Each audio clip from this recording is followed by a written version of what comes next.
Label.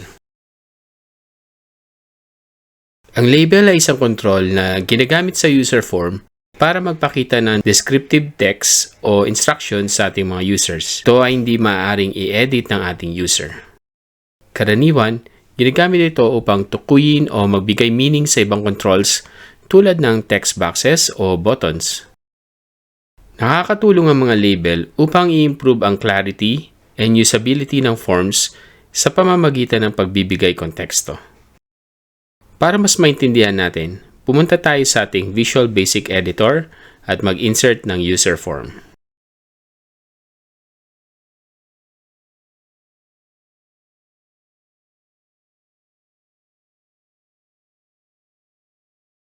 Ginagamit ang label para mag-display ng static text gaya ng title.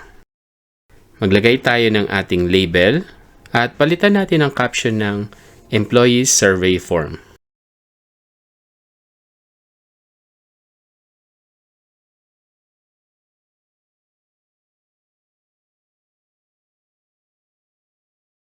Palitan natin ang font ng Century Gothic.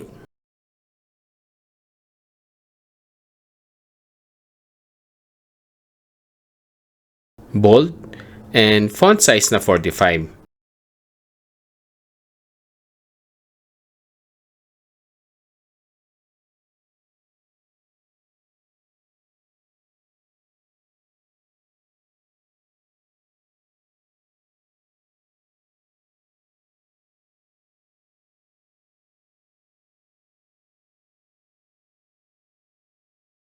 Palitan na din natin ang text alignment ng center.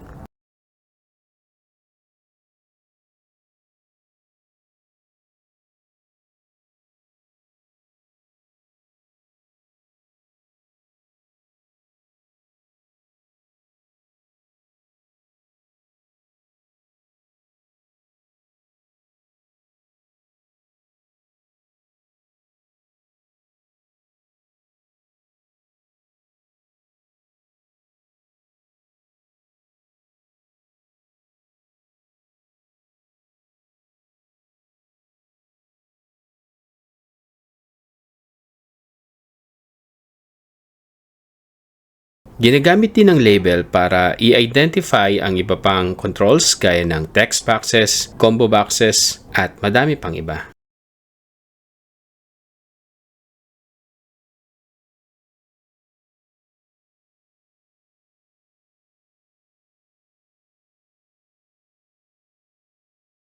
Dito sa ating form, mag-insert tayo ng tatlong labels para tulungan ang ating users kung ano ang ilalagay nila na data sa mga text boxes. Una ay first name,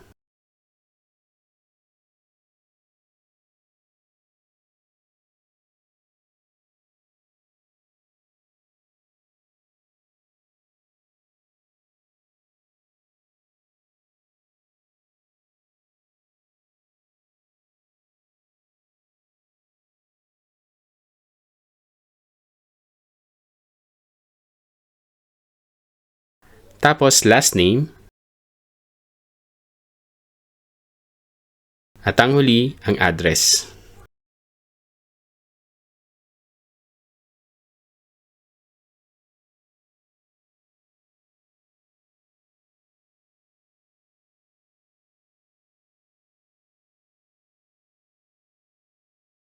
Maaari din gamitin ang labels para mag-display ng dynamic messages.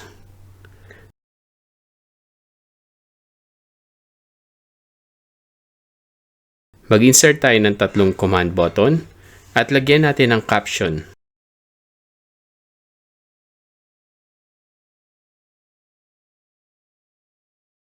Step 1.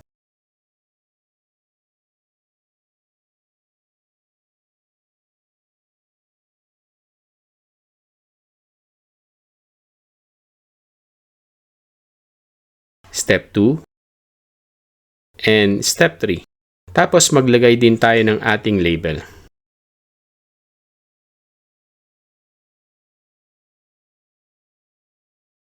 Dito sa Step 1, maglagay tayo ng script natin para mag-display ng text message sa ating label. Step 1 completed. Gawin din natin ito sa ating step 2. At para sa step 3 naman, ilagay natin final step completed. I-run natin ang ating macro.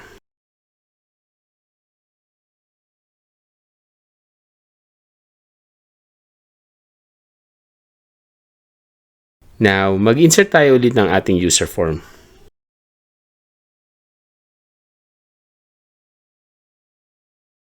Maglagay tayo ng 5 labels.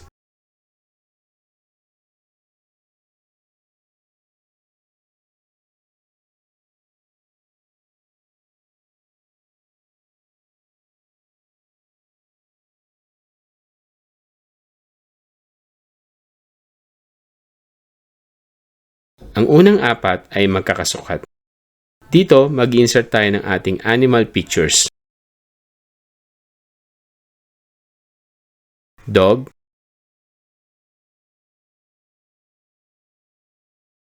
cat,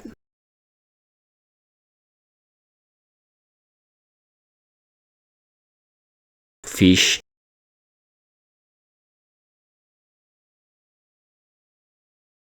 and snake. Dito sa ating huling label, palitan natin ang pangalan na label info.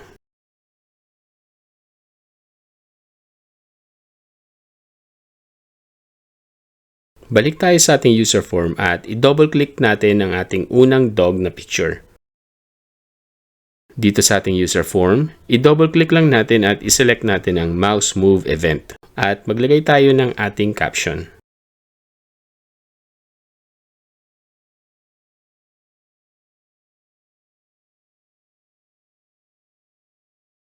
Next naman natin gagawin ay ang cat.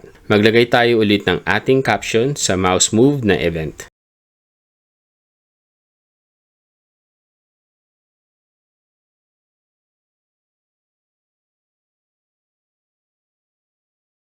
This time naman ang fish.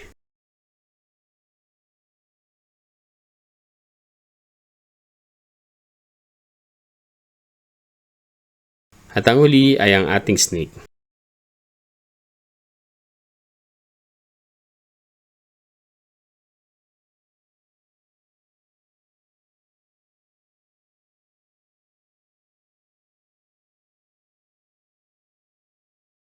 Ngayon, makikita na natin na nagkakaroon na ng display ang ating label kapag nakatutok ang ating mouse sa picture.